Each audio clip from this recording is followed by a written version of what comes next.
ओम नमः सिद्धेभ्यः। ओम नमः सिद्धेभ्यः। ओम नमः सिद्धेभ्यः।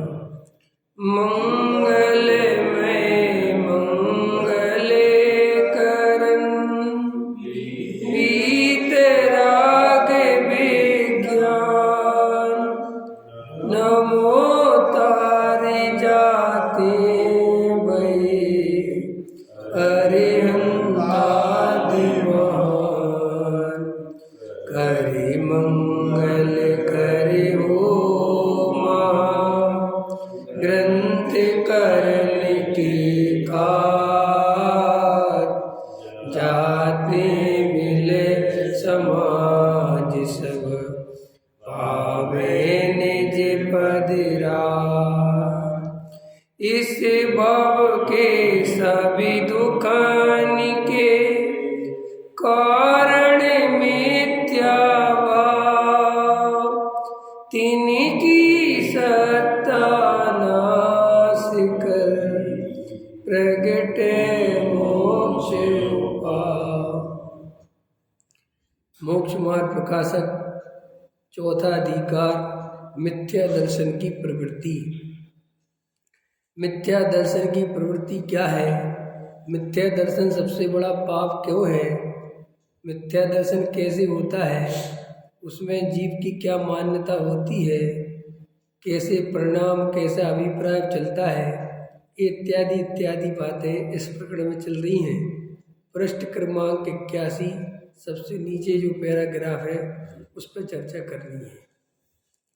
इस आत्मा को अनादि से इंद्रिय ज्ञान है, उससे स्वयं अमूर्तिक है, वह तो भाषित होता नहीं, परंतु शरीर मूर्तिक है, वही भाषित होता है।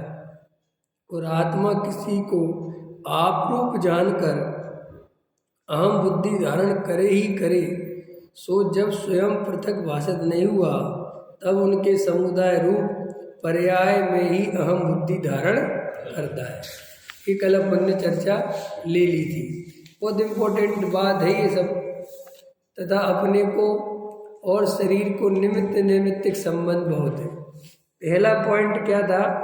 माने ये चर्चा ऐसे चल रही है कि पहला पॉइंट ये है कि साहब आत्मा को अनादि काल से इंद्रिय ज्ञान है। मैंने ये ऐसा प्रश्न है कि साहब मुझे आत्मा क्यों नहीं मिला, मुझे आज तक आत्मा अनुभव क्यों नहीं हुआ, तो क्या क्या कारण है नहीं होने की, वो टोडामल जी साहब चर्चा ले रहे हैं। तो पहला कारण तो कह रहे हैं कि साहब अनादि काल से ऐसा ही सिस्टम है, ऐसी ही व्यवस्था है, वस्तु स्वरूप ऐसा है कि आत्मा को इंद्रिय ज्ञान है।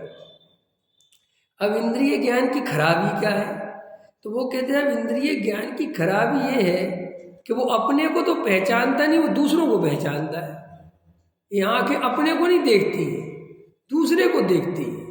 ये जो रसना इंद्रिय है ये अंदर का स्वाद नहीं लेती, जो बाहर से कोई पदार्थ आता है उसका स्वाद लेती। ये जो कान है ये अंदर की आवाज़ नहीं सुनती, बाहर से कोई आवाज़ आती है उसको सुनते हैं, है ना। स्पर्शन है वो अंदर का नहीं है, बाहर का है। तो श्री गुरु कहते हैं कि इसके कारण बहुत प्रॉब्लम क्रिएट होती है।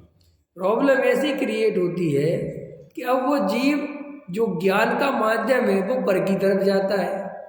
अब वो पर की तरफ जाता है तो दिखाई परद्रव्य देते हैं, परद्रव्य दिखाई देते हैं तो वो उनको अपना मान लेता है। अब ये अनादि काल से चल रहा है। फिर दूसरी बात कहते हैं कि आत्मा है अमूर्तिक, माने हम जो है हम शरीर नहीं है, इस शरीर दिखाई देता है, हम तो अमूर्तिक हैं। जैसे हवा दिखाई नहीं दे रही ना और है, ऐसे ही आत्मा है और दिखाई देता है। तो हवा भी महसूस देती है क्योंकि बाहर से आती ना, लेकिन भाई ये आत्मा कहीं से कुछ नहीं देता। तो वो कहते साहब प्रॉब्लम यही है कि आत्मा अमूर्तिक है और ज्ञान जो वर्तमान में अवेलेबल है वो सहज मूर्तिक द्रव्यों को देखता है, वो अमूर्तिक को नहीं देखता। तो इसलिए भैया वो आत्मा अपने आप को कैसे देखे। फिर तीसरी बात, आत्मा की एक ऐसी आदत है, ऐसा स्वभाव है कि वो कहीं ना कहीं अपनापन करेगा, किसी ना किसी में अपनापन करेगा। तो उसे जो दिखता है उसमें अपनापन कर लेता है। सीधा गड़े देखे नहीं, मैं तो साहब कहीं ना कहीं तो अपनापन करना है। तो सीधा क्या होता है कि जिनने शादी बाल विवाह नहीं करी तो वे भाई के बच्चों में अपनापन कर लेते हैं, भाई को संपत्ति दे देते हैं, अथवा मंदिर में अपनापन कर लेते हैं, अथवा आश्रम बना लेते हैं, ब्रह्मचारी बन जाते हैं, महाराज बन जाते हैं, लेकिन आत्मा नहीं पहचानते। तो आत्मा नहीं पहचानते तो फिर अपनापन तो करेंगे। तो बाल बच्चे नहीं हुए तो शिष्यों में अपनापन करेंगे। अभी देखो महाराज वगैरह आजकल रोते हैं, देखिए तुमने, गुरु से मिलन होता है तो रोते हैं और इतने आंसू डल डल के रोते हैं, गले मिलते हैं। तो ये कोई वीतरागता का चिन्ह तो है नहीं, ये तो प्रत्यक्ष ही मोह का चिन्ह है। तो तुम अपने भाई से लिपट के रोते हो, वे अपने गुरु से लिपट के रोते हैं, क्योंकि आत्मा की ऐसी नेचर है कि वो कहीं ना कहीं अपनापन करेगा। तो आत्मा नहीं मिला, अपना स्वरूप नहीं मिला तो परद्रव्य में अपना कर। अब देखो, अब हम लोग कितने गफलत में जीते हैं, परद्रव्य में भेद कर रखा है, जबकि भेद है नहीं, करा हमने अपनी कमियों के कारण। हमने क्या भेद कर लिया कि घर में अपनापन करना बुरी बात है और मंदिर में अपनापन करना अच्छी बात है। हाँ, ये करे ना हमने, स्त्री पुत्र मकान दुकान में अपनापन करना बुरी बात है और देवशास्त्र गुरु में अपनापन करना अच्छी बात है, जबकि दोनों ही मोह है। अब ये बात किसी से कह दो तो बड़ी लड़ाई है, लेकिन ये वस्तु स्वरूप है, क्योंकि दोनों ही परद्रव्य में। गुरुदेव ने यही तो बात कही कि देव शास्त्र गुरु परद्रव्य है, तो झगड़े हो गए हैं। देव शास्त्र गुरु ही परद्रव्य है, ये कौन सा नया आदमी आ गया भाई? सारी दुनिया तो ये कहती है कि घर गृहस्थी छोड़ो और देवशास्त्र गुरु में अपनापन करो, देवशास्त्र गुरु की शरण में जाओ। ये कह रहा है वे भी पर है, तो फिर क्या किसी की ओर में कहाँ चले जाए फिर? तो गुरुदेव ने कहा आत्मा की शरण में चले जाए। वो बोले आत्मा हमें दिखता नहीं। प्रॉब्लम समझ में आई? हमें तो दो चीजें दिखती हैं, या तो ये पत्थर की मूर्तियां दिखती हैं, या ये साधु दिखते हैं, या ये शास्त्र दिखते हैं, माने धर्म के नाम पर। और अधर्म के नाम पर क्या दिखती है? स्त्री पुत्र मकान दुकान घर गृहस्थी। ठीक, अब मजेदार बात है, वस्तु स्वरूप ये कह रहे हैं कि ये दोनों ही पर है, ये दोनों में भेद करने की जरूरत नहीं है। जैसा मंदिर है वैसा ही घर है, जैसे देव है वैसे ही पता है। ये सब तो बहुत तकलीफ होती है, तकलीफ होती है तो करे क्या, स्वरूप ऐसा है। अब हमने क्या किया कि वो प्रश्न है ना कि आत्मा अपनापन किए बिना नहीं रहता। तो जब हमें किसी ने समझाया कि तुम अनादि काल से परद्रव्यों में अपनापन करके भटक रहे हो, परद्रव्यों को अपना मान रहे हो, तो अब उसमें गलती क्या हुई कि उसमें उसने एक पक्ष बोला। परद्रव्य के नाम पर उसने कहा स्त्री पुत्र मकान, उसने ये नहीं कहा कि ये आश्रम, ये मंदिर, ये साथ, ये छोड़ दिया। तो उस जीव ने क्या सुना कि साहब जी स्त्री पुत्र मकान दुकान परद्रव्य है और इनको छोड़ना है। उसको ये बात समझ में नहीं आई कि ये भी परद्रव्य है। तो उसने क्या किया कि वो छोड़े और पीछे कमंडल लिया और महाराज बन गया। अब महाराज बन गया, ब्रह्मचारी बन गया। अब उसके दिमाग में सेट हो गया कि मैं धार्मिक हो गया, क्योंकि मैं बचपन से क्या सुनता आ रहा हूँ कि साहब स्त्री पुत्र मकान दुकान घर गृहस्थी बहु आरम परिग्रह, इन सब के पीछे दौड़ना अधर्म है और इन सबको छोड़ना धर्म। तो मैंने क्या किया, इन सबको छोड़ दिया। और अब ये सेंटेंस के साथ आत्मा अपनापन करता है और वो अपनापन कहीं भी करे परद्रव्य में, वो सब मिथ्या दर्शन है, वो उसको पता। तो उसने क्या किया, मेरा आश्रम। अभी किसी महाराज से पूछो आपका आश्रम कहाँ है, तुरंत बोलते कि नहीं हमारा आश्रम वहाँ बना हुआ है और हमारा सारा वहाँ पर हिसाब किताब है और आप आओ हमारे आश्रम में। अच्छा महाराज जी, महाराज आपके कितने शिष्य हैं? हमारे शिष्यों की संख्या गिन नहीं पाओगे, इतने शिष्य हैं। अब देखो जब बिल्कुल बेसिक टोन है ना, हमने कहा बहन जी कितने मकान है, अरे गिनती नहीं है कितने। अब जब बेसिक टोन हो गई ना, कितने शिष्य हैं, अरे गिनती नहीं है। और हमारे शिष्यों को क्या समझ रहे तुम, एक से एक हमारे शिष्य के हजारों श्रोता है और बेसा हमें नमस्कार करते हैं। जैसे तुम कहते ना हमारा बेटा इंजीनियर है, हमारा बेटा डॉक्टर है, क्या समझ रहे? हमारे बेटे की सैलरी पता है आपको रमेश जी?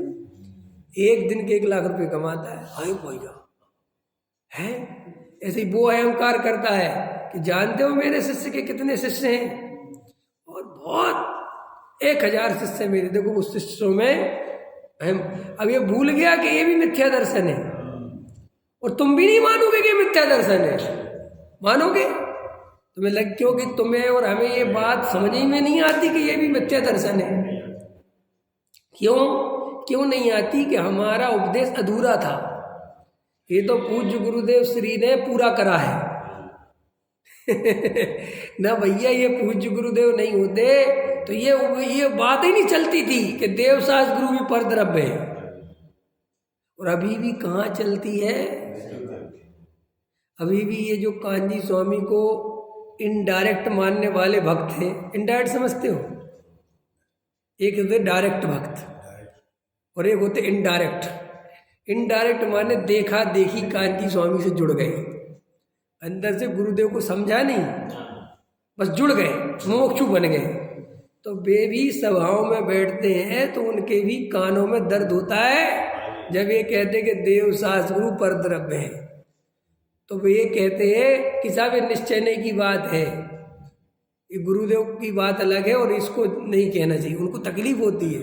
तकलीफ इसलिए होती है कि वे गहराई से उसे परद्रव्य नहीं मान पाए, नहीं समझ पाए। भले ही गुरुदेव के पीछे दौड़ गए, उससे क्या है? देखो भाई, हम तुम्हें समझाते, थोड़ा उदाहरण थोड़ा ठीक नहीं है फिर भी समझाते हैं। मैंने बीजेपी छोड़ के एसपी ज्वाइन कर ली। मैंने बीजेपी छोड़ के एसपी ज्वाइन कर ली, अथवा एसपी छोड़ के बीजेपी ज्वाइन कर ली, अथवा कांग्रेस छोड़ के बीजेपी ज्वाइन कर ली। समझ गए ना? तो ये जो दल बदला है मैंने, ये कितनी ईमानदारी से देश के लिए बदला है कि अपने लिए बदला है? मैं कितना ईमानदार हूँ कि ये पार्टी गलत काम कर रही है और ये पार्टी से इसलिए बदला है? नो, यहाँ मेरा राग पूरा नहीं हो रहा था। यहाँ मुझे कोई पद मिलने वाला, यहाँ चाहे मैं कितने घोड़े दौड़ा लेता, यहाँ मैं कभी कैबिनेट में नहीं पहुँच पाता, कभी मैं जो है राज्य मंत्री नहीं बन पाता। ये मुझे बस विधायक बना के छोड़ देते और मुझे पूरे आसार दिख रहे हैं यहाँ कुछ नहीं हो सकता। तो तुरंत क्या किया? आजकल पार्टी बदलना इतना आसान हो गया। आपको पता है आजकल पार्टी बदलना इतना आसान हो गया। क्यों हो गया? जैन साहब सोचा क्यों हो गया? इतना आसान क्यों हो गया? लालच नहीं, जनता मूर्ख हो गई। अब जनता को कोई फर्क नहीं पड़ता कि इस आदमी को तो बिल्कुल वोट नहीं देना है, ये तो 3 बार पार्टी बदल चुका, इस आदमी का तो कोई दीन ही माना ही नहीं है। अगर ऐसे विधायक जो पार्टी बदलते हैं अगर वे परमानेंट हारने लगे तो ये बदलने का सिस्टम खत्म हो जाएगा। लेकिन अब वो देख रहे हैं कुछ फर्क नहीं पड़ रहा, जनता बिल्कुल पागल हुई है? अब जनता को दिख रही कि अपनी जाति का हो चाहे कहीं घुस जाए। नहीं समझ में आया? तो जनता की ये मूर्खता का फायदा उठाती है। ऐसे ही हम व्यवहारी से सोनगढ़ी बन गए। हम कोई सोच समझ के नहीं देखा कि यहाँ ज़्यादा लाभ है, यहाँ थोड़ी पूछ ज़्यादा है। व्यवहारियों में जाओ तो इतनी भीड़ होती है कि पीछे में कोई पूछता नहीं, और मोक्षुओं में होते ही 10 आदमी है, तो यहाँ कुछ तो इज्जत मिलती है। अब अभी मान के चलो तुम, हमारे बुंदेलखंड में चल रहा है अभी जुलूस, देख रहे हो वीडियो के नहीं देख रहे? वहाँ चले जाओ, ठीक है ना, हुजूम लगा हुआ है। अरे तुम लोग देखते ही नहीं, देखो कितना खतरनाक चल रहा है। वहाँ तो तुम्हें रोड पे गिनती नहीं है तुम्हारी, पैरों में न बिछ जाओ। समझ गए? नहीं समझ गए? इतनी जनता, इतनी जनता, तुम्हें कौन वहाँ स्टेज पे बुलाने वाला है? तुम यहाँ 10 लाख दो तो 10 बार स्टेज पे बुलाएंगे, क्योंकि कंपटीशन कम है ना। और वहाँ 10 करोड़ दो तो वो कहते 15 करोड़ वाली लाइन में लगे, तुम हो कौन? समझ गए? नहीं समझ गए? अंत समझ में आए कि नहीं आए? जब आम आदमी पार्टी कुछ नहीं थी तब इसमें विधायक ढूंढते पड़ते थे कि कोई अच्छा आदमी मिल जाए यार। अब आजकल वो पार्टी बन गई, अब वहाँ लाइन लगती है। तो अभी नई पार्टी बने तो तुम कहोगे इसमें हाथ मारो क्यों? क्योंकि तुम्हें अवसर चाहिए क्या चाहिए? ऐसे ही बहुत सारे लोग तो यूं मुमुक्षु बन गए कि यहाँ मान सम्मान, मैं जबकि जानता हूँ उनको 1 रुपये तत्व की खबर नहीं है, लेकिन उनने देखा कि यहाँ 20 लाख रुपए दिए तो आगे पीछे दौड़ने लगे, तो ये ठीक है, यहाँ बहुत बढ़िया चलेगा मामला। अंतर समझ में आया? तो ऐसे लोगों से जब कहो कि देवशास्त्र गुरु परद्रव में, तो वे घबराते हैं, वे घबराते कि जी क्या, क्योंकि चर्चा तो यही है, असली गुरुदेव तो यही है जहाँ ये कहा जाता है कि ब्रजशील संयम में धर्म नहीं है, देवशास्त्र गुरु परद्रव्य है, इसी के नाम के तो गुरुदेव है। अगर ये बातें हटा दो तो फिर गुरुदेव किस बात की, फिर काय के वे अलग के कांजी स्वामी। अंतर समझ में आया ना? कांजी स्वामी माने ये, कांजी स्वामी माने 3-4 बातें, मैं त्रिकाली शुद्धात्मा, जानने देखने वाला भगवान हूँ, एक बात, राग देश से भिन्न हूँ, मेरा स्वरूप नहीं है, एक समय की पर्याय में है, जो होना है वो निश्चित है।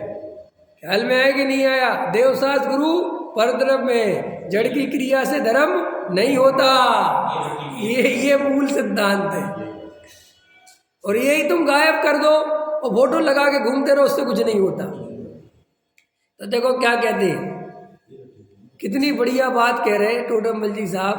मंद बुद्धि वाली बात करी थी कल। हाँ, मंद बुद्धि, हाँ सुना था ना?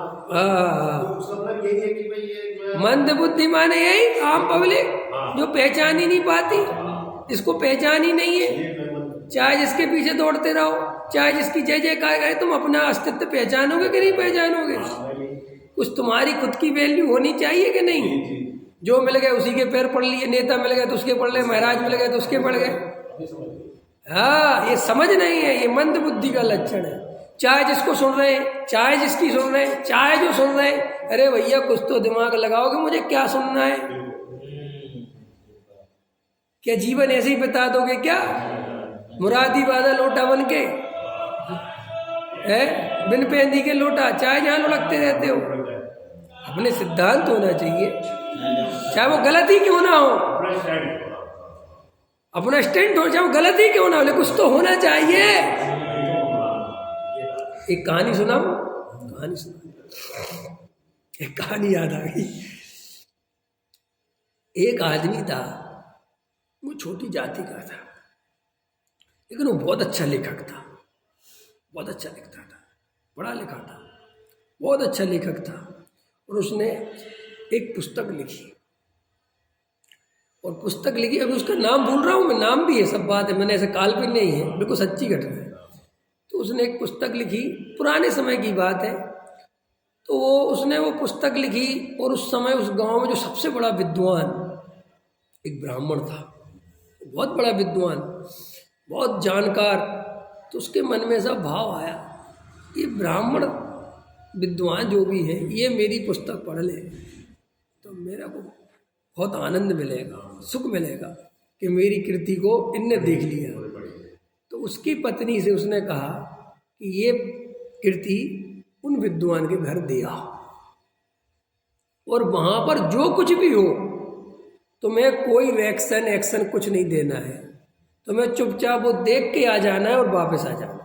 और जो हो, ख्याल में आया कि तुम कैसी बातें करते हो, मेरे जाति मेरी शक्ल ही देखते, अपन छोटी जाति के दरवाजे की एंट्री नहीं मिलेगी, बाहर भगा देंगे। और फिर दूसरी बात, वे तुम्हारी पुस्तक छुएंगे भी नहीं, और छुएंगे तो फेंक देंगे। ख्याल में कहीं कुछ नहीं, तुझे इस मैंने कहा अपना दिमाग लगाने की जरूरत नहीं है, जो कहा सिर्फ वो कर, ये पुस्तक वहाँ दे के आ, ठीक।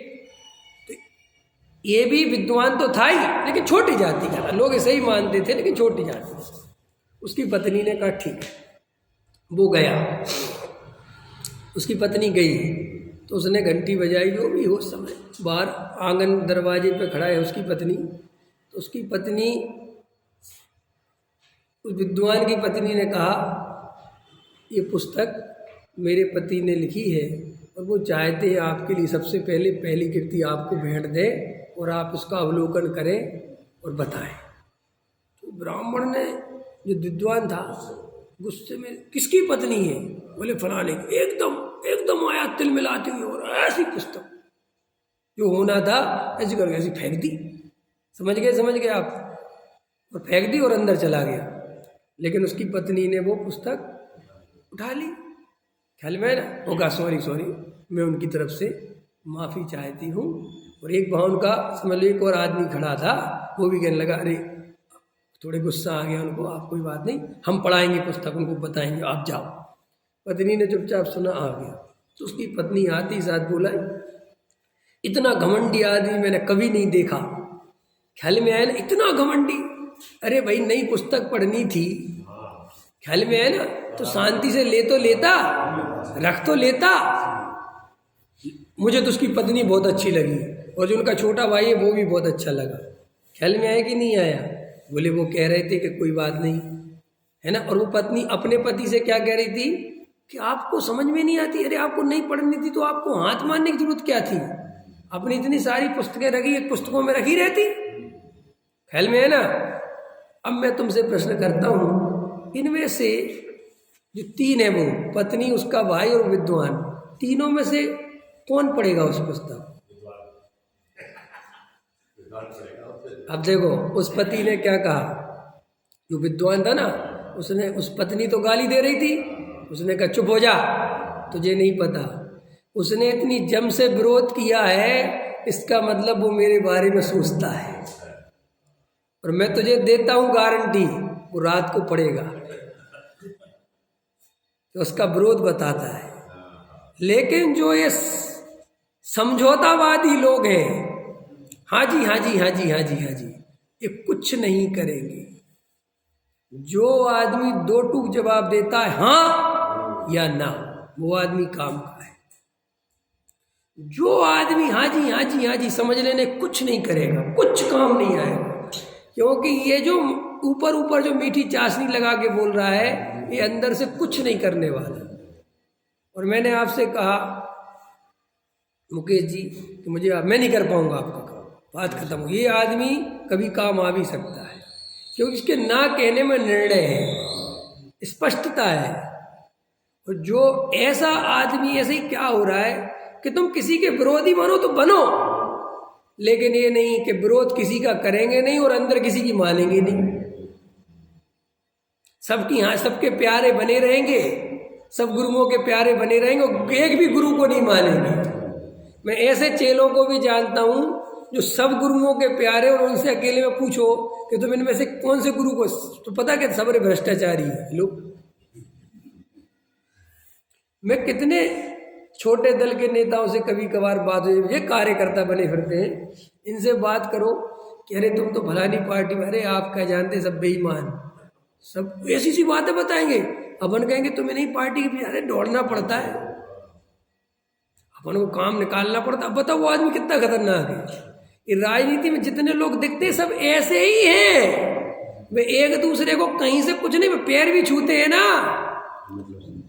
तो भाई साहब अंदर तो जहर देने के लिए सोचते हैं। राजनीति में आपको पता है मुकेश जी सबसे बड़ा शत्रु कौन है? ये चाणक्य की नीति में लगा है, वो नहीं जो अपोजिट पार्टी में है, वो जो तुम्हारी पार्टी में तुम्हारे सबसे करीब है। आपको ये बात समझ में आती कि नहीं आती? इसलिए मोदी जी कांग्रेस से सावधान नहीं रहते, अमित शाह से सावधान रहते हैं। अंतर समझ में आए कि नहीं आए कि भैया वे तो बाहर ही हैं, अगर मेरी काट करेगा तो यही करेगा, पीएम बनने की सोचेगा इस पार्टी में तो यही सोचेगा, क्योंकि सबसे ज्यादा नजदीक आ गया है। अंतर समझ में आया? एक बार तो ऐसे ही धर्म क्षेत्र में हमें निर्णायक होना चाहिए। हम ये नहीं कह रहे तुम मोक्ष बनो, गैर मोक्ष, कुछ भी बनो, लेकिन पक्के तो हो कम से कम। ये डुलमुल क्या है? हम तो जी इनकी भी झंडा ले लेते हैं, इनका भी झंडा ले लेते हैं, ये बुलाते तो हम इनके पास भी चले जाते हैं। और हम ये नहीं कह रहे कि तुम किसी के पास मत जाओ, लेकिन तुम ढोंग करके मत जाओ, स्पष्ट रूप से जाओ। हम जाते महाराज जी के पास जाते सुनने, हम कोई अपनी उस मायाचारी से नहीं जाते, हम देखने जाते क्या कह रहे हैं, सुनेंगे हम उनको शांति से, कोई दिक्कत थोड़ी है हमें, वो एक अलग मैटर है। लेकिन तुम सबको खुश करने के लिए जाते हो, ये राजनीतिक छोड़ दो, कम से कम धर्म के क्षेत्र में तो कभी मत करो। आपको विवेक जी का प्रवचन नहीं पसंद, बिल्कुल मत सुनो, बेस्ट। लेकिन ये मत करो कि यहाँ सुनो भी और हाँ जी हाँ भी भरो और पीठ पीछे कहो बेकार है। काहे को टाइम बर्बाद करते हैं? अंतर समझ में है ना? मेरा नहीं कह रहा हूँ, किसी का भी। ये जो पीठ पीछे निंदा करने की आदत जिन लोगों की पड़ी हुई है, ये अंदर से सुधारो। निंदा करने की हिम्मत हो तो मुंह पे करो, और अगर नहीं करनी तो फिर मत करो, खत्म करो। लेकिन ऐसा मत करो उसके साथ घंटों बिता भी रहे, उसके प्रवचन में भी बैठे हैं और पीठ पीछे कर हम तो मजबूरी में बैठ जाते हैं, बेकार की बातें करता है। तो भैया तुम्हें किसने कहा? तुम किसके लिए मजबूर हो? क्यों परेशान हो कि नहीं वो साहब अपन इसलिए बैठ जाते हैं, लोग क्या कहेंगे? किसने कहा लोग क्या कहेंगे? किसको कहने की फुर्सत पड़ी है? अंदर समझ में? तो आप स्पष्टवादी बनो, ये धर्म का पहला लक्षण है। अगर आप डुलमुल रहोगे आपको कभी आत्मा नहीं मिल सकता, ये मैं गारंटी दे रहा हूं, और आपको बनना ही पड़ेगा ऐसा। गुरुदेव ने कहा श्वेतांबरों से, श्वेतांबरों ने कहा गुरुदेव से कि तुम पढ़ो ना समय सार, पढ़ाओ ना समय सार, क्या जरूरत है पंथ बदलने की? जब पंथ संप्रदाय में धर्म ही नहीं है तो क्या जरूरत है, यहीं बैठे रहो। ख्याल में आया कि नहीं आया? तो गुरुदेव ने क्या कहा कि जब मुझे सत्य समझ में आ गया और ये समझ में आ गया कि यहाँ कुछ नहीं है, तो मैं यहाँ क्यों बैठा रहूं? कि तुम्हारी इज्जत है? यहाँ तुम्हें 50,000 लोग तुम्हारी पूजा करते हैं, वहां तुम्हें कौन पूछेगा? ये राजनीति चालू हो गई। अगर इस पॉलिटिक्स में गुरुदेव पढ़ते तो वह गुरुदेव होते? फिर बहुत कुछ दाव पे लगाना पड़ता है और ये पता नहीं चलता कि आगे क्या मिलेगा। रिस्क से ही तो कहते, रिस्क माने क्या? आपको पता है बिल गेट्स क्या कहता है? बड़े बड़े अरबपति या खरबपति क्या कहते हैं, उनसे पूछो अरबपति कैसे बना जाता है, तो वो कहते हैं अपने जीवन में बड़े रिस्क लो। कि साहब बड़े रिस्क में हम कुएं में बर्बाद हो गए, वो भी चलेगा, लेकिन बड़ा बनना है ना। तो अगर तुम रिस्क नहीं ले सकते तो जहां वहीं खड़े रहो। ऐसे ही तुम्हें धर्म में रिस्क लेनी ही पड़ेगी, तुम्हें तभी मोक्ष मार्ग मिलेगा। तुम कहो कि स्त्री पुत्र मकान दुकान भी हमारे सब भले बने रहे, हमारी घर गृहस्थी भी चलती रहे, हमारा संसार का राग भी पूरा होता रहे, पैसा भी जुड़ता रहे और आत्मा भी मिल जाए। ऐसा नहीं हो सकता ना? ऐसा नहीं हो सकता। हो सकता है कि नहीं हो सकता? कौन कह रहा है नहीं हो सकता? सब कह रहे हैं ना नहीं हो सकता। एक मत कह रहे हैं ना? हाँ, लेकिन हम सब एक मत ये बात कहते हुए भी चल उसी रास्ते पर रहे।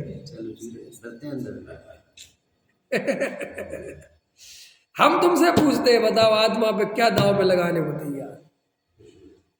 तुम्हें कितना प्रिय है आत्मा? अरे तुम अपना बेटे के लिए जितना दाव खेल रहे हो उसका आधा % आत्मा को लगाने को तैयार नहीं। और तुम कहते हम आत्मार्थी हैं और हम मोक्षु हैं और हमें आत्मा पसंद आ गई। इसको पसंद कहते हैं? अरे तुमसे अच्छा तो पसंद वो प्रेमी है जो अपनी प्रेमिका नहीं मिलने पर नदी में कूद जाता है, उसका प्रेम ज्यादा सच्चा है। अपनी प्रेमिका नहीं मिलने पर शादी नहीं करता। देखे तुमने ऐसे लोग के? नहीं देखे है? अभी एक देखो 6 महीने की बच्ची है उसकी, कितने महीने की? अब भी साल भर तो 1.5 साल पहले तो शादी हुई थी, 2 साल पहले, और उसका पति मर गया। कायम में मिलिट्री में था, फौज में मर गया। तो उसने कहा ये जीवन अब किसी और के लिए नहीं जा सकता, अब बस खत्म, अब दोबारा शादी नहीं होगी। वो बहुत पैसे वाली है, मतलब कोई राजपूत है, कोई मतलब नहीं, बस खत्म। सब समझाते उसके माँ बाप वगैरह, अरे कुछ नहीं है बेटा, शादी कर लो, खत्म। एक से प्रेम हुआ था, हो गया। अब देखो, मतलब ये मैं ये लौकिक प्रेम की बात कर रहा हूं, यहाँ तो हम 2 मिनट में आत्मा बेच दे, नहीं समझ, हमारा 5 मिनट का काम उठ के चले जाए। अंत समझ, जबकि तुम गुणा भाग लगाओगे कि 10 मिनट में कोई आफत नहीं आ रही, कोई जिंदगी नहीं बिगड़ जाएगी। क्या बिगड़ जाएगा? क्या बिगड़ जाएगा? कौन सी आफत है? लेकिन कुछ नहीं, उसकी कीमत नहीं है। मैंने देखा लोगों की 10 लाख रुपए पेमेंट आनी हो, माने पार्टी मिलने आ रही हो, वो 10 लाख रुपए ले देगा, वो ये भी कन्फर्म है, तो लोग अच्छे से अच्छे काम छोड़ देते हैं, दिन भर बैठे रहते हैं आसन लगाए कि भैया कितने बजे आओगे, तो 2 बजे, 12 बजे से बैठ जाते हैं, सारे काम कैंसिल उस दिन के। क्यों, क्या हुआ भैया, क्या हुआ? आज बात मत करो, आ रहा है वो कहीं आज आ रहा है, बात मत करो कोई। हाँ, आज अभी बहुत पत्नी कहे कि आज मारे चुप हो जाओ, कितने इंपॉर्टेंट काम, कोई कुछ कहे सुनते हो, और आत्मा के लिए, तत्व के लिए, स्वाध्याय के लिए 5 मिनट बर्दाश्त नहीं है। 5 मिनट अगर ज़्यादा है तो तकलीफ होती है। कभी अंदर से विचार तो करो, ये जीवन किसके लिए जा रहा है, कहाँ जा रहा है? हम वहाँ 8 घंटे के 10 घंटे लगाते, 10 घंटे के 12 घंटे लगाते, 12 के 14 भी लगाए तो लगा देते। और अगर हमारे आत्मा की जब चर्चा चलती है, जब वेद ज्ञान की चर्चा चलती है, तो हम 5 मिनट ज़्यादा हो तो घबराहट होती है। मैं देखता हूँ 5 मिनट बाद प्रवचन खत्म होने वाला, 5 मिनट पहले उठ के चले जाते हैं। इतनी भी सब्र नहीं कि कौन सी आफत आ रही, 5 मिनट और चलेगा और क्या होगा, लेकिन अंदर वो प्यास नहीं है, वो अंदर से निर्णय नहीं है। ये जो भी अपन आत्मा की चर्चा कर रहे हैं ना, ये बहुत ऊपरी चर्चा है। आत्मा के प्रति जब सच्चा प्रेम जगेगा, अभी प्रेम जगह ही कहाँ है किसी के प्रति।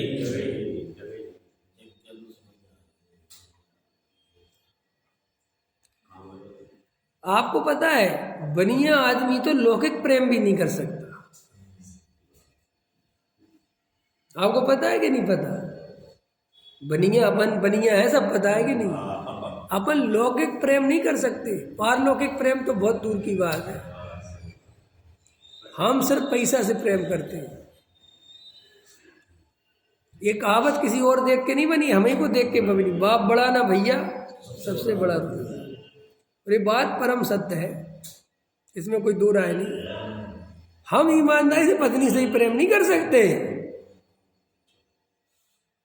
हमारी भाषा, आपने कभी सोचा, मैं एक उदाहरण दे रहा हूँ, मैं एक ऐसा व्यक्ति हूँ जो मैं ये बात कहने को राजी हूँ कि मैं जैन धर्म में कोई कमी नहीं है, लेकिन उसके मानने वालों में बहुत कमी है, जिसके कारण विश्व धर्म कभी नहीं बन सकता। मैं उदाहरण दूँ 2-4।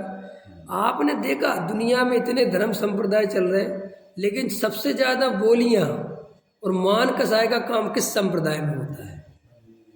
सोचो। मैं आपको ऐसे ऐसे मंदिर और ऐसी ऐसी जगह दिखा दूंगा जहां अरबों रुपए का दान आता है, कोई नाम लिखता नहीं। जाओ इनके लंगरों में, क्या कहते, गुरुद्वारों में फ्री सेवा करते हैं, कहीं नाम नहीं लिखते कि ये लंगर किसकी तरफ से बट रहा है। हम तो वात्सल भोजन आज इनकी तरफ से। हम बिना नाम लिखे कुछ काम कर सकते हैं? अरे भगवान भी देना होना तो हम इतने खतरनाक हैं कि वो भी बिना नाम लिखे नहीं देते। फिर तो वहाँ पे भी कहते हमारा नाम डाल, आदिनाथ का जाल चाहे मत डाल, हमारा देखेंगे। देखिए कितनी खतरनाक स्थिति है। सोचा क्यों, ऐसा क्यों है? क्योंकि हमारे अंदर बिल्कुल भी सच्चा प्रेम नहीं है। हमें देवसात गुरु से भी प्रेम नहीं है। हम देवसात गुरु का भी सौदा करते हैं। भले ही तुम्हारी बातें बहुत खतरनाक है कि तुम्हारे गंदों तक की एक बूंद गिर जाए तो आफत आ जाए, वो तुम्हारा सब नौटंकी, वो मुझे सब पता है, लेकिन अभिषेक करने के पैसे लेते हो।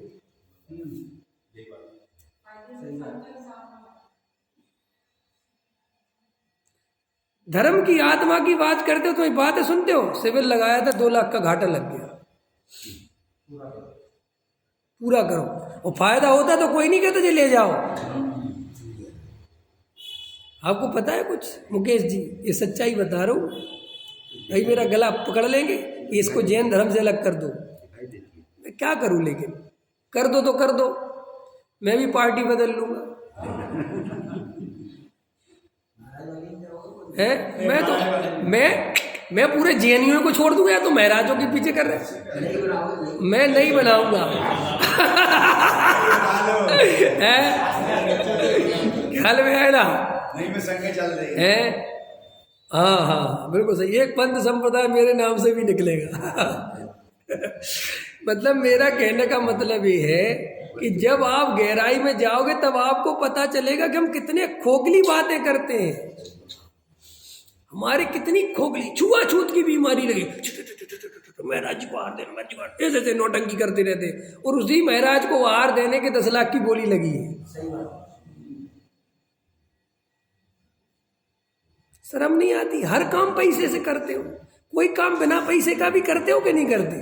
महाराजों को आहार भी पैसे की बोली से, भगवान का अभिषेक भी पैसों की बोली से, और सुनो पूजा की सामग्री भी बोली से, विधान की बोली भी बोली से। एक आध काम तो बता दो जो बिना बोली के करते हो। कमंडल उठाने की बोली, पिछी कमंडल चलाने की, पिछी बदलने की बोली है, चित्र अनावरण की बोली। जहाँ 4 कलश करने चाहिए बोले पैसा कम पड़ रहा है, बोले 18 करा दो। उसकी बोली नहीं समझ में आया? बोलो करते कि नहीं करते? ये क्या है सब? बोले साहब अगर ये नहीं करेंगे तो व्यवस्था कैसे बनेगी? तो मूर्खों, और जगह की व्यवस्था कैसे चलती है? गुरुद्वारे कैसे चल गए, उनके कितने आदर्श हैं। और अभी तुम्हें बोल ले जाऊं मैं अक्षरधाम, कि गए हो नहीं गए हो तो देख के आओ, पता चल जाएगा कि इतनी बड़ी लेवल पे व्यवस्था बिना नाम के चल रही है, बिना नाम के। अरे तुम्हें विश्वास नहीं होगा, वहां तो गुरुओं का नाम भी नहीं डलता, वहां तो एक ही है बस, स्वामी नारायण, उनका ही नाम। वहां की नीचे करोड़ों आदमी सेवा में लगा है, कहीं कोई नाम नहीं। वहां अरबपति आदमी आके झाड़ू लगाता है, तुम में हिम्मत है कह दूं कि मंदिर में झाड़ू लगाओ? माली मर गया क्या? अंदर समझ में आया? कुछ नहीं हो सकता। हमारा देव साधुरु का प्रेम सच्चा पता कैसा है, कितना खतरनाक है। जब आपको ये बातें पता चलती हैं तभी मुझे पता है कि सबको दुख होता है, अंदर चोट पहुंचती है, क्योंकि अपने अहंकार को गिराया जाता है। अपन जिस दम पर चलते हैं, हमारा धर्म महान और हम महान और हम महान, जब ये बात है तुम्हारे सामने प्रकट कर दी जाती तुम जमीन पे जाते हो, अरे बाप रे। हकीकत तो यही है। मैं आपसे ये कह रहा हूँ, ये वीतरागियों के मार्ग में, ये क्षत्रियों के मार्ग में ये पैसा कहाँ से घुस गया? क्योंकि ये धर्म बनियों के हाथ में आ गया, और बनियों को पैसे के अलावा कोई चीज़ समझ में नहीं आती तो करे क्या? हमने इतना देखा, अपने यहाँ के लोग ऐसे हैं, कोई भी काम करेंगे पता तुरंत कहेंगे इसमें इतना प्रॉफिट तो हो ही जाएगा, और नहीं होगा तो अपन का इतना टैक्स बच जाएगा। मतलब कोई भी बात, किसी की सेवा भाव सोचते ही नहीं, अंदर किसी के प्रति करुणा है ही नहीं। किसी की मदद करने की बात आ जाए तो पहले दिमाग लगाएंगे, यार ये आदमी की मदद करें भी कि नहीं, कुछ काम का है भी कि नहीं, अपने काम आएगा भी कि नहीं आएगा, रहने दो तुम, कोई जरूरत नहीं। कोई मदद कर रहा हो तो उसकी मदद करने ना दे, उसको समझा दे काहे को कर रहे तुम फालतू में,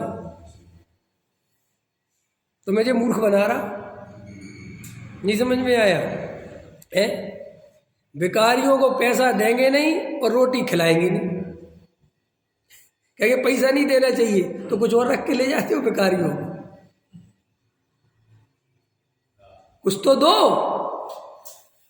है कि नहीं साहब अपात्रों को नहीं देना चाहिए, बराबर हो गया। आओ चलो हम पात्र लेके आते। मैं जानता हूं ना इनकी जड़ फूल है, तुम्हें पात्र चाहिए, मैं जैन बता रहा हूं, गरीब है बेचारे, बहुत सारे जैन है, और तुम अपात्रों को नहीं देना चाहते ना, अभी दारू पी लेंगे कर लेंगे, ये तो बेचारा पात्र है, इसके तो बाल बच्चे, इसको दे दो चलो 5 लाख रुपए, सब इकट्ठा करके 5-5 हजार रुपये दे दो, 1 रुपया नहीं दे सकते। आ गई समझ में बात? ये बात है मैंने क्यों कही, ये बात है मैं इसलिए कही कि हमारे कोई निर्णय नहीं है, हमारे अंतरंग में आत्मा के प्रति कोई प्रेम नहीं है। फिर हम ये आत्मा की बातें क्यों सुन रहे? भय के कारण। भय के कारण सुन रहे, लोभ के कारण और भय के कारण। ये बात कहाँ लिखी? ये बात टोडामल जी साहब ने लिखी है ना मोक्ष मार्ग प्रकाशक में, कि बहुत सारे जीव स्वर्ग के लालच से और नरक आदि के भय से धर्म की बातें करते हैं, धर्म की बातें सुनते हैं और धर्म की क्रियाएं पालते हैं। काहे के उससे? स्वर्ग आदि के लोभ से और नरक आदि के भय से, लिखा है टोटल मिल जाए। अब मैं इसको थोड़ा सा अपने शब्दों में बताता हूँ, वो तो उनने थोड़ी भाषा पे ऐसी लिखी तो उनको समझ में नहीं आता। हम अभी भी जितनी आत्मा की चर्चा, जितना भी जो कुछ धर्म में मने, खाली आत्मा की बात मत करना, सब कुछ लगा लेना, मंदिर आना, पूजा करना, भक्ति जो कुछ करना, इन सब के अंदर दो चीजें काम कर रही हैं, भय और लालच। भय इस बात का कि भैया ये गति छोड़ेंगे तो ना जाने किस गति में जाएंगे, भैया थोड़ा धर्म में लगे रहो भैया, ना कुछ भरोसा नहीं। एक तो ये भय सताता है, ठीक है, भय, और उसी के अंदर लोभ कि स्वर्ग आदि में अच्छे परिणाम, अच्छी क्रिया, अच्छे भगवान के पास रहेंगे तो भैया अच्छे काम बनेंगे, अपने देव साधुओं के भैया दुकान अच्छी चलेगी। इस लोक का भी लालच और परलोक का भी लालच। आप देखोगे अगर ये दो भय हटा दिए जाएं तो लोग मंदिर आना बंद कर देंगे। अगर मैं आपसे कह दूं कुछ है ही नहीं, कुछ नहीं होता मंदिर आने से, कोई पुण्य नहीं बनता, आप कहोगे ठीक है भैया हम तो 2 घंटा बिगाड़ के आते। ये तो आपको जन्मों जन्मों से कम इस जन्म में भरोसा दिलाया गया बचपन से कि पढ़ोगे लिखोगे तो नवाब बनोगे और मंदिर जाओगे तो पुण्य फलेगा, तभी क्लास में पास होगे। कुंडलपुर के दर्शन करे आओ, जो जिसके पास तीर्थ होता है ना, हम लोग बचपन में थे तो हम लोग को ये कहते थे कुंडलपुर के बड़े बाबा के दर्शन कराओ, अच्छे नंबर आएंगे, चमत्कारी बाबा है। ख्याल में तो वो बच्चा मरा नहीं, वो बच्चा भी जिंदा है अंदर। अब बस भाषा बदल गई, तरीके बदल गए, अंदर वो ही है। अंदर समझ में आया? जब आपका कोई अच्छा काम होता है आप भगवान के घर पे आ जाते कि नहीं है? आज भगवान कहते नहीं हो भगवान से, अंदर ही अंदर चलता है। आज हमारा जन्मदिन, सुबह सबसे पहले भगवान के पास नहा दोगे, क्या बात की, क्या बात, किसका जन्मदिन है, क्या हुआ, क्या भाव था? जब एक एक ऑपरेशन करोगे तब पता चलेगा कि अंदर क्या है। प्रॉब्लम ये ऑपरेशन हो ही नहीं रहे, ऑपरेशन कर ही नहीं रहे, बस सुनते चलो, पढ़ते चलो, आगे बढ़ते चलो और जयकारा गुरुदेव नो, ये चल रहे बस। कोई अंतरंग से भाव भांगवा नहीं, कोई भाव विचार नहीं, कोई अंदर आत्मा का सच्चा प्रेम नहीं। प्रश्न वहीं का वहीं खड़ा आता है, क्या दाव पे लगाने को तैयार? ये प्रश्न पूछना रमेश जी आज अपने आप से कि क्या दाव पे लगाने को तैयार हूं मैं आत्मा के लिए? क्या लगा सकते हो दाव? बोलो, कितना प्रेम है आत्मा से? 1 रुपया नहीं लगा सकते। हम कहेंगे 5 लाख रुपए दे दो, 4 लाख रुपए दे दो, अरे 1 लाख रुपए दे दो, वो भी नहीं दे सकते। वो भी तुम तब दोगे जब इंटरेस्ट मिल रहा होगा अथवा नाम मिल रहा होगा। बिना नाम के दे सकते हो? है पहले तो ATG पूछते हो, उसमें है रसीद, क्या?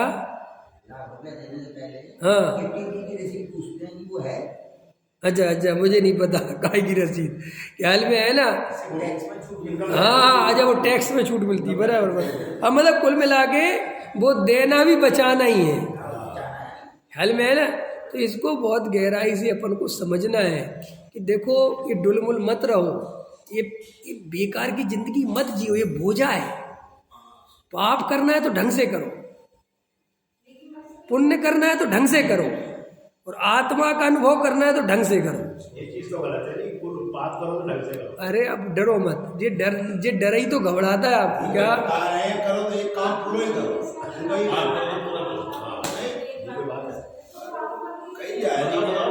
अरे यार अब उनकी तो सुनने दो। ये जो कह रहे हैं ना जैन साहब कि पाप करो तो गलत बात है, गलत क्यों है? गलत क्यों है? पाप वस्तु स्वरूप में नहीं है क्या? पाप स्वरूप में है कि नहीं? और पाप नहीं करे क्या अपन ने? बुद्धिपूर्वक क्या और अबुद्धिपूर्वक क्या? पाप की पहले भाषा तो समझो। जब मेरे अंदर पाप करने की इच्छा है, मैं भले ही रुका पड़ा हूँ किसी के डर से, तो भैया वो पाप छोड़ना थोड़ी हुआ। मैं उस पाप की बात करूँ, कर ही लो। तुम क्या इनके चक्करों फंसे दूसरों के? एक तरफ तो निपटोगे, तुम्हें पैसा कमाना, कमाओ, जाके जाओ, किसी की चिंता मत करो। पाप करने का और क्या मतलब समझ रहे? कोई हिंसा, किसी को मार डालना पाप, वो थोड़ी कह रहा हूँ। पाप करने का मतलब तुम पैसा कमाने की इच्छा कर लो, जाओ। डरते क्यों? और क्या पाप करोगे? आदमी बनिए इससे ज्यादा पाप नहीं कर सकते। क्या पाप करोगे? किसी को मार के थोड़ी खा जाओगे। पहले पाप के अर्थ समझो। तुम्हारे 2-3 चीजें अंदर चलती रहती हैं और तुम उनको खोल के देखते नहीं। मैं कहता खोल के देखो, वहां कुछ नहीं है, तुम्हें हुआ बना हुआ है अंदर, समझ में। जैसे आपको कोई परिणाम दवा पड़ा हुआ है, आपने दमन कर रखा है, आप उसको हटाओ, दमन मत करो किसी चीज का, देख लो ना अंदर से, आपको पता वहां कुछ नहीं जिससे तुम डर रहे हो। तुम्हें लग रहा मैं अगर ऐसा कर दूंगा तो पता नहीं, कुछ नहीं होगा, कुछ नहीं मिलना है तुम्हें, अपने आप आके खुले ही कुछ नहीं है। तुम सोचते सच्चाई, तो सच्चाई देखो ना, डरते क्यों? सच्चाई जो है वो अंदर पहचानो, देखो मैं सच में आत्मा से प्रेम करता हूँ नहीं करता, मुझे पैसे का कितना लालच है, मैं पीठ पीछे किसी की निंदा करता हूँ तो क्यों करता हूँ, यही सब तो देखना है। और तुम्हें किसी की निंदा करने का रस है, जाके बोले ही आओ उससे कि तू मुझे बिल्कुल पसंद नहीं, कि साहब उससे लड़ाई हो जाएगी कि हो जाएगी नहीं, एक तरफा तो होगा काम। मैं इसकी बात कर रहा हूँ, ये पाप की बात कर रहा हूँ। अपने एक आदमी की अपन रोज निंदा करते बैठ के, उदाहरण के लिए पीठ पीछे वो सामने आता है और भाई साहब भैया मुझे तू बिल्कुल पसंद नहीं है, एक बार बोले ही तो जो होगा देखी जाएगी, मुझे तेरी ये नीति बिल्कुल पसंद, ये तुम्हारा काम करने का मुझे तरीका, भले ही मैं तुमसे कुछ कहता नहीं हूँ लेकिन मुझे पसंद नहीं। अपना रख दो ना पॉइंट ऑफ व्यू, आप अपना सुना दो जो है आपको लगता है, आप हमेशा के लिए फ्री हो जाओ। लेकिन आप कहते नहीं और अंदर ही अंदर उसको, उदाहरण समझ में आ गया, पूजा करने आते हो, किसी की आदत आपको पसंद नहीं है, आप रोज अंदर कसायमान हो जाते हो और कहते इसलिए नहीं कि यार अभी लड़ाई हो जाएगी और अभी फिर यार दिक्कत हो भाई, तो इससे अच्छा तुम रोज पाप बांध रहे, जाके उससे कह दो भैया तुम ऐसे तेज तेज बोलते हो ना, मुझे पसंद नहीं, वरना भैया मैं कल नहीं आ पाऊंगा, बात खत्म। तुम अपना तो एक तरफा कर लो जीवन, तुम कब तक अपने जीवन में ऐसे दूसरों से दबे रहोगे? तुम्हें जो चीज करनी है, तुम्हें बैठ के पूजा करनी है, बैठ के करो। सुनो जैन साहब, मैं ये पाप की बात कर रहा हूँ, तुम्हें बैठ के पूजा करनी, बैठ के करो। कोई कहे साहब खड़े नहीं साहब मुझे बैठ के करो। आप अपने जीवन में ये कर क्या रहे हो? कसाय मैं किसी का भैया मुझे कुछ नहीं पता, मुझे ये भी नहीं पता तुम्हारे अंदर क्या दबाव पड़ा है, लेकिन ये कॉमन प्रॉब्लम है सबकी, मेरी भी। कब तक ऐसी घुट घुट के जिंदगी जियोगे और आत्मा के गीत गाते रहोगे? नहीं करना तो नहीं करना, मुझे नहीं आना तो नहीं आना, आना है तो आना है